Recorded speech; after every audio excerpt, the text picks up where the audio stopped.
Hello દોસ્તો, આપ સર્વેનું સ્વાગત છે આપણી ચેનલ હેલ્પ ઇન ગુજરાતીમાં। આજના વિડીયોમાં વાત કરીશું કે જ્યારે તમે HDFC બેંકમાં ક્રેડિટ કાર્ડ કઢાવવા જાઓ છો ત્યારે તેમાં અલગ અલગ પ્રકારના ઘણા બધા ક્રેડિટ કાર્ડ હોય છે। તેમાં તમારે કયું ક્રેડિટ કાર્ડ કઢાવવું જોઈએ, ક્રેડિટ કાર્ડ કઢાવવા માટેની લાયકાત છે, કાર્ડના પ્રકાર છે, ક્રેડિટ કાર્ડની ફી અને ચાર્જિસ વિશે માહિતી મેળવશું। તો હવે જોઈએ કે જ્યારે HDFC બેંકમાં ક્રેડિટ કાર્ડ કઢાવવા જાઓ છો ત્યારે તમને અલગ અલગ પ્રકારના ઘણા બધા ક્રેડિટ કાર્ડ જોવા મળે છે। એમાં જે મોસ્ટ પોપ્યુલર ક્રેડિટ કાર્ડ છે એની થોડી માહિતી આપેલી છે, તો જોઈ લે। તો પહેલું છે money back plus credit card. જો તમે money back plus credit card કઢાવો છો તો લગભગ બધા ટ્રાન્ઝેક્શન પછી તમને રિવોર્ડ મળે છે। તો આ ક્રેડિટ કાર્ડથી કોઈ પણ તમે ખરીદી કરો છો અથવા તો ટ્રાન્ઝેક્શન કરો છો તો એની ઉપર તમને કોઈક ને કોઈક રિવોર્ડ મળશે। એમેઝોન, ફ્લિપકાર્ટ વગેરે સાઇટ પરથી વધારે રિવોર્ડ મળે છે। જો તમે એમેઝોન છે, ફ્લિપકાર્ટ છે એવી ઈ-કોમર્સ વેબસાઇટ છે એની ઉપરથી તમે ખરીદી કરશો તો તમને વધારે રિવોર્ડ મળશે। તેની વાર્ષિક ફી છે 500 રૂપિયા અને દરેક ખરીદી પર રિવોર્ડ પોઈન્ટ મળશે। ત્યારબાદ છે રેગેલિયા ક્રેડિટ કાર્ડ। તો આ રેગેલિયા ક્રેડિટ કાર્ડ છે એ લાઇફસ્ટાઇલ ધરાવતા લોકો માટે બનાવવામાં આવ્યું છે। એરપોર્ટ પર લાઉન્જ એક્સેસ મળે છે, ટ્રાવેલ ઇન્સ્યોરન્સ મળે છે, 1 કરોડથી વધારેનો તમને ટ્રાવેલ ઇન્સ્યોરન્સ પણ મળે છે। વાર્ષિક ફી 2500 રૂપિયા છે। ત્યારબાદ છે મેલેનિયા ક્રેડિટ કાર્ડ। તો એમેઝોન, ફ્લિપકાર્ટ, મેન્ત્રા જે વેબસાઇટ પર 5% કેશબેક મળે છે। જો તમારી જોડે મેલેનિયા ક્રેડિટ કાર્ડ હશે તો એમેઝોન, ફ્લિપકાર્ટ, મેન્ત્રા આ વેબસાઇટ પરથી તમે ખરીદી કરશો તો તમને 5% જેટલું કેશબેક મળશે। અને આની સિવાય કોઈ પણ બીજી વેબસાઇટ પરથી તમે ખરીદી કરશો તો તમને 1% કેશબેક મળવાપાત્ર છે। આ ક્રેડિટ કાર્ડની ફીસ વાર્ષિક 1000 રૂપિયા છે।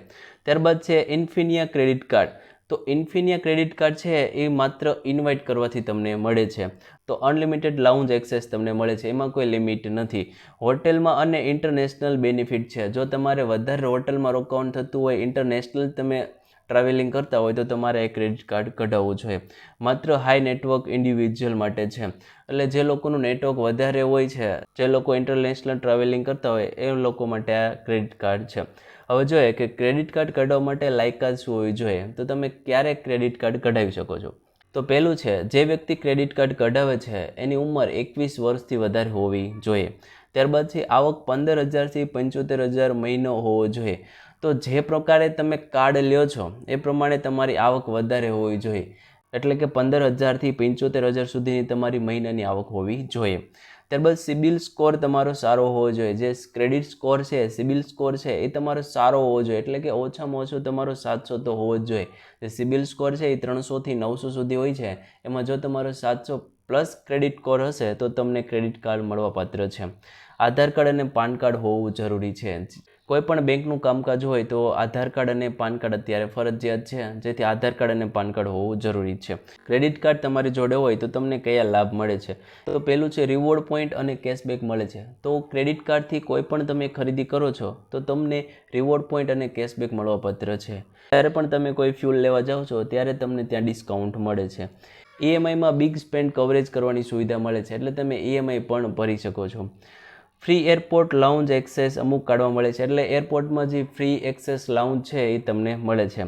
મોબાઈલ એપ દ્વારા ટ્રાન્ઝેક્શન ટ્રેક કરવા માટે પણ જરૂરી છે। જે મોબાઈલ એપ દ્વારા તમે ટ્રાન્ઝેક્શન કરો છો એ તમે ટ્રેક પણ કરી શકો છો। હવે જોઈએ કે કાર્ડ છે એના ફીઝ અને ચાર્જિસ કયા કયા છે, તો ફીઝનો પ્રકાર અને રકમ।